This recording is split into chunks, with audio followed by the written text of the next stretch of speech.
조갑제 TV 시청자 여러분 안녕하십니까? 2022년 2월 20일 오후 5시 50분입니다.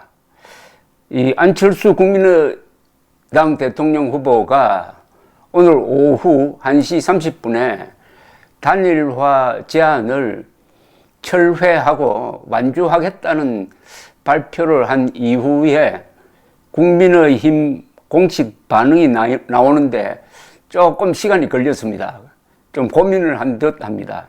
그러다가 한 시간쯤 전에 국민의힘 이양수 수석 대변인이 국회에서 기자회견을 열면서 아주 신중한 대응을 했습니다.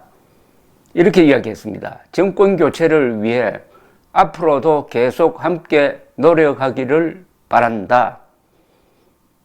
정권 교체를 위해 앞으로도 계속 함께 노력하기를 바란다. 그러면서 윤안 후보 간 톱다운 협의는 가능한 것 아니냐는 차원에서 아직 길은 열려 있다고 판단한다 했습니다. 톱다운 방식. 그러니까 윤석열, 안철수 두 사람의 담판은 아직도 가능한 것 아니냐. 그러나 안철수 후보가 제안했던 여론조사를 통한 단일화 방식에는 거듭선을 그었습니다. 이 대변인은 상식에 근거해서 판단이 이루어져야 한다. 아주 말을 좀 아꼈습니다. 국민의힘은 기자들에게 이런 뜻을 밝혔습니다.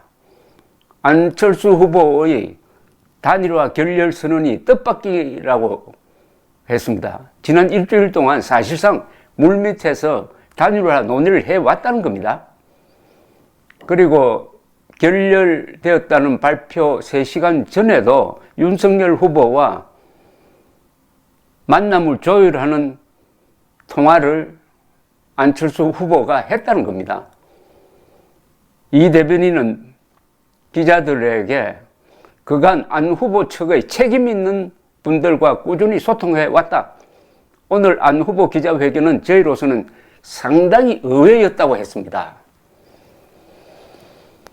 안철수 후보의 설명에 따르면은 그동안 국민의힘 쪽에서 아무 반응이 없었다. 그리고 윤석열 후보가 직접 이야기했어야 한다.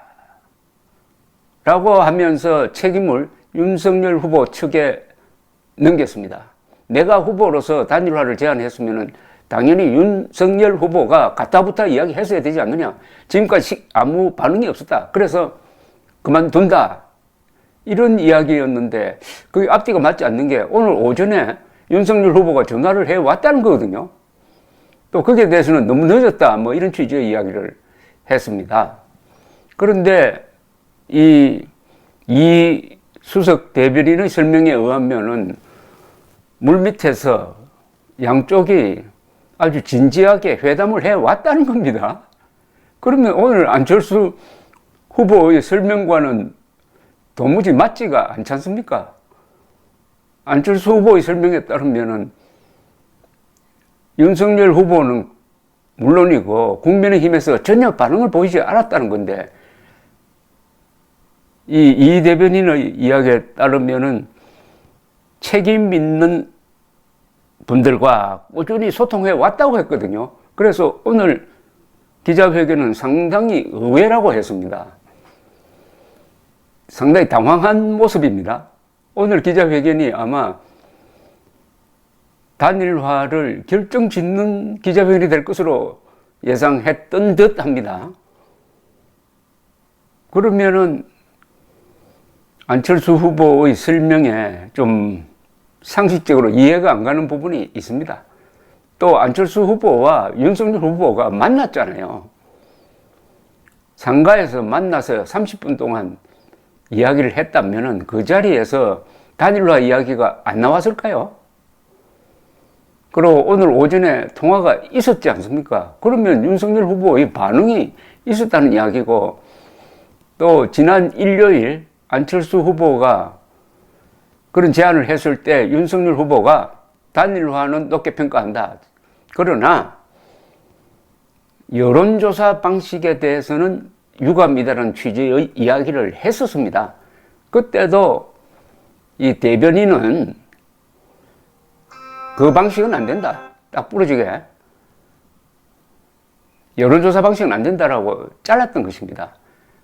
그런데 전혀 반응이 없어서 섭섭하다는 취지로 이렇게 끊어버렸는데, 하여튼 이게 상식적으로 이해가 안 가는데, 윤석열 후보 측의 대응이 상당히 좀 신중하면서도 계산을 많이 하고 있는 듯 합니다. 최근에 윤석열 후보와 이재명 후보의 격차가 크게 벌어지고 있습니다. 오늘 발표된 여론조사에서도 격차가 더 벌어지는 쪽으로 나옵니다. 이 이유 중에 하나는 단일화 논의가 본격화되니까 거기에 대한 기대감이 작용한 것이 아니냐 하는 느낌입니다.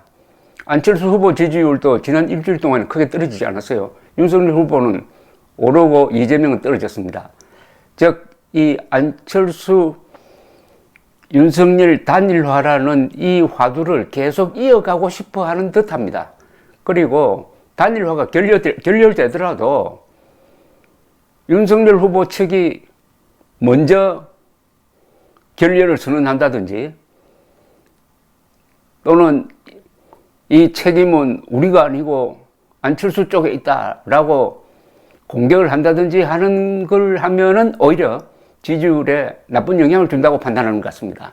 여지를 남겨놓고 그리고 이 문제 가지고 안철수를 공개적으로 비판하지 않겠다. 안철수 후보는 윤석열 후보를 공개적으로 비판을 했어요. 그러나 윤석열 후보는 똑같이 비판을 하면은 이게 지지율에 영향을 준다. 여지를 남겨놓는다. 그러니까 탑다운 방식은 아직 가능한 것 아니냐.